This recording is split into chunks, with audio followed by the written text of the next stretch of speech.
I feel like mixed media has always been both niche and mainstream. The Amazing World of Gumball, the Spider-Verse movies, animated versus animation, these are all really talented projects that have a huge reputation, but mixed media is still not often seen even when it has so much potential. And if you want recent proof, look no further than Pretty Kitty, a college short film directed by Corey Beebington and made possible thanks to a whole lot of other people. This thing has won awards, like mainstream, horror, and animation awards, and boy did it deserve them! Now, the mixed media is definitely not the sole reason why this is such a good short film, but I do think it's what took it that extra mile. Whether it be visuals, making these more horrific, or even just in terms of the narrative, the mixed media is what I think made the animation transcend its potential. So let's not waste any more time, cause, God, I really want to talk about this thing.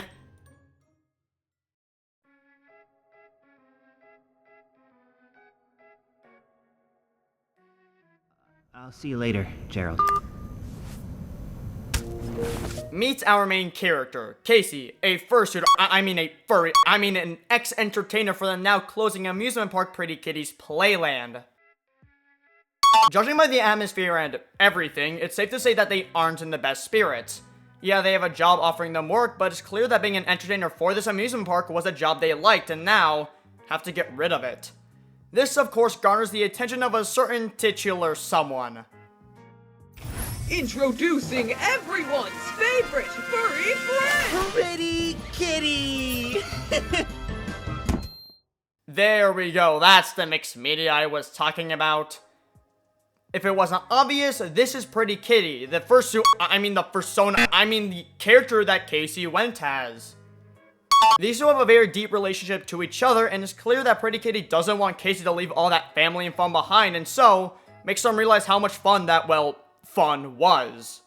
In fact, I think that's what the mixed media here is supposed to represent. Fun. One thing I love about this short film is how its mixed media is more than just things on your screen, but also represents something more important to the story.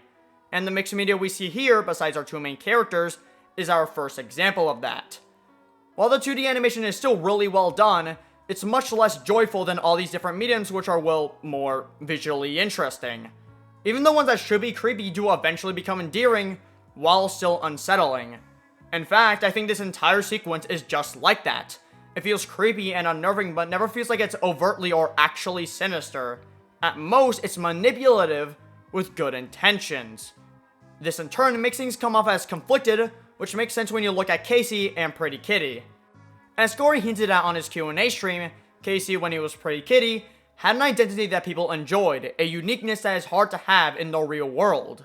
Along with that, being an entertainer means bringing smiles to people, and when you're in a wonderful place like Disneyland, for example, you are basically surrounded by smiles and happy visitors. This probably led to Pretty Kitty being Casey's way to feel special and thus became a part of him he didn't really want to let go. We even see a blue arm connected to the hand puppet, further cementing this idea. In fact, this Pretty Kitty we see on screen is the way Casey can interact with this persona, this part of themselves, this way to view this more upbeat world.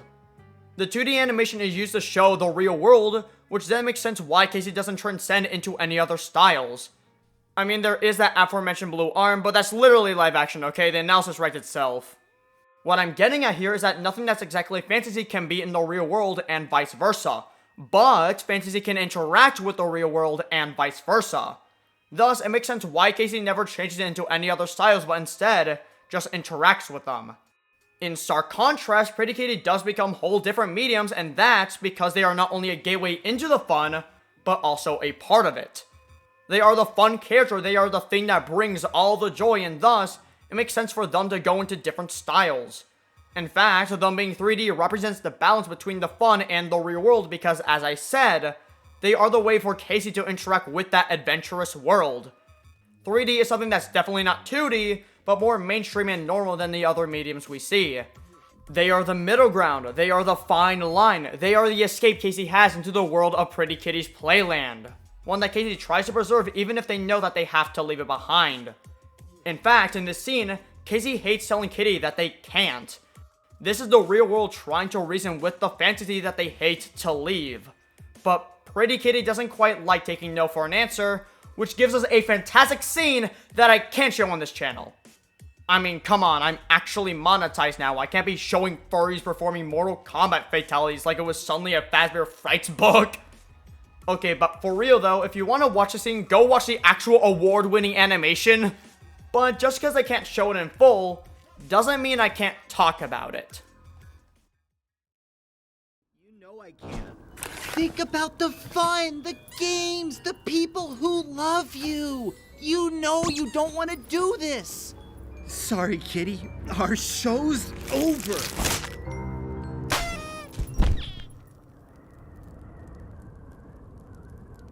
How rude. I wasn't done yet. I have gone over how Pretty Kitty's meant to be fun, but I never mentioned just how creepy their design is. I mentioned how the prior scenes feel like good intention manipulation. This is part of the reason as to why that is. I don't know how to properly describe it. Maybe it's the mix of their fluffy body with the stitched up limbs. Maybe it's the fun smile and unfocused eyes. Maybe it's the way they move. All I know is that this model is just so perfect in every way. Then there is also that voice, which Sam Kruger really did a phenomenal job at. Like, absolutely spectacular. The voice draws such a fine line between the two attributes, which makes them cause tension in every scene that they're in. This all culminates when Pretty Kitty does end up becoming more sinister, which is also handled very well. The eye snapping makes me scrunch up a bit every time. The confetti blood is such a sinister yet fun detail, and of course, there's that voice. Just absolutely perfect. Okay, but why is Pretty Kitty so sinister and threatening? Or why do they even draw a line between unsettling and endearing when they are supposed to be fantasy and fun? It feels odd, right? Well, yeah, but that's because while they represent those more upbeat qualities, they also just represent leaving that behind. Now, obviously they aren't endorsing it, but they represent the stress, the worries, the anxiety that comes when you leave a job as satisfying as this. That repeating don't go, that is manipulative and will lead to negative consequences, but is well-intentioned. In fact, to go back to the voicing and the scene in general, Sam Kruger not only voices Pretty Kitty, but also Casey, making this scene literally a character talking to themselves. I mean, it may be a stretch, but I'd even say that Casey being vaguely similar name-wise to Kitty further cements this idea. So as much as Pretty Kitty is upbeat and also sinister, they are also just kind of sad. It's an important part of Casey's life. It's hard to scary to leave that part of yourself, especially when it has this much weight. You don't know what's going to happen in the future, and chances are you will be pessimistic about it. You lost an important part of yourself after all. And this is exactly what we see happen. It really is just sad when you think about it, but that doesn't stop me from loving this scene. Oh my god, I love this scene. Time to actually talk about it. No one to cheer your name. Is this what you want? To rot away? Every frame feels like it was tailored to perfection, ending up in such a fantastic breakdown sequence. Casey decays both physically and mentally inside this boring, gray, depressing office cubicle. The fear on their face as they watch it all happen, showing the anxiety and fear of becoming the work equivalent of a lifeless husk. Then to have them get reverse spring-lock suited as Pretty Kitty pops their body apart, and with the sound design and animation that makes it so much more grotesque. God, this gives me chills! Then you have the additional stuff that piles on even more stress and tension. The fur popping out of Casey's head, the chanting of Pretty Kitty, and it makes for such a tremendous scene that forces the culmination of Casey's character. Casey's now being forced down the spiral, ending them unable to lead the fantasy and fun, now too afraid to turn back their life as Pretty Kitty, and instead of wanting to become them forever, with that mentality literally splitting their head open in another fantastic moment of gore! Seriously, I know I can't show it on screen much, but if you know this scene, you will know that I could go at least another minute praising just that shot alone. Then you have the final sequence where it blinks between reality and this hallucinogenic wonderland. The animation of it being done so well that it makes me wince. Like, God, this scene is so good! And then there's the mixed media, which ties into what I've already said.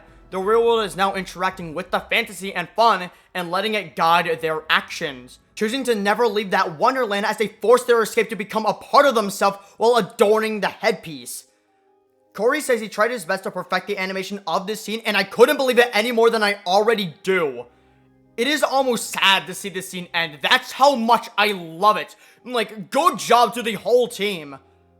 But while this scene is sadly done, there is still more film. We see the office building that reached out to Casey, the atmosphere being a dark contrast to the playland that we saw, but Also not as depressing as the previous scene led us to believe. But then we see a contrasting foot, and a blue hand leading trails of bloody confetti, the view through a mascot's eye. We have seen so many animation styles, so many creepy and bloody moments. Visually, anything is on the table. What could this culminate in? Well, it surely doesn't disappoint.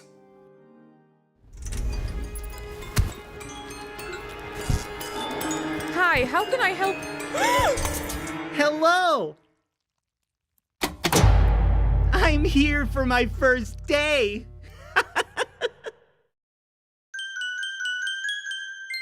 I know I've done some censoring with that one scene, so it doesn't make much sense that I'm showing this one, but come on, just look at this shot. Tell me how I'm meant to talk about it without showing it. Every shadow, every bloody stream, every stitch from head to toe, this thing is so gruesomely beautiful. It's still 2D like everything else, but not in the same animated way, instead of being more akin to a painting with its detail and stillness. But while it is very contrasting, it is still 2D, enforcing that it is in the real world, it's just not the same. It doesn't look normal, it looks traumatic, horrific, unnatural. However, that way they are different from the standard 2D also shows how Casey has now become more in tune with their fantasy. The voice bringing pretty kitties instead of Casey further cements this. They have bonded to their escape, never wanted to leave it behind ever again. Then that insane chuckle at the end before the animation just stops. God, it gives me chills every time.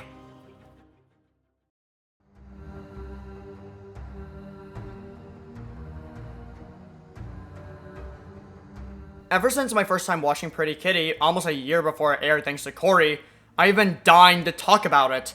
And that need only got to increase when it got uploaded on Corey's channel. It's so good in so many aspects, especially its mixed media. Genuine props to the entire team for making this jaw-dropping animation.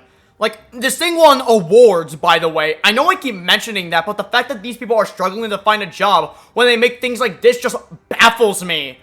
Just, hey, Mr. Random CEO who's totally watching my video, hire these people! I mean, I'm a senior in high school, and I want to hire these people, so just get on with it already! I highly suggest, if you haven't yet, to just go watch it. This deserves so much support, even if it is just clout. And, you know, you could also do that for a certain someone else. Jokes aside, any sort of help, great or small, is heavily appreciated. So with that, I'm gonna go back 6 feet under, but I'll catch you guys later.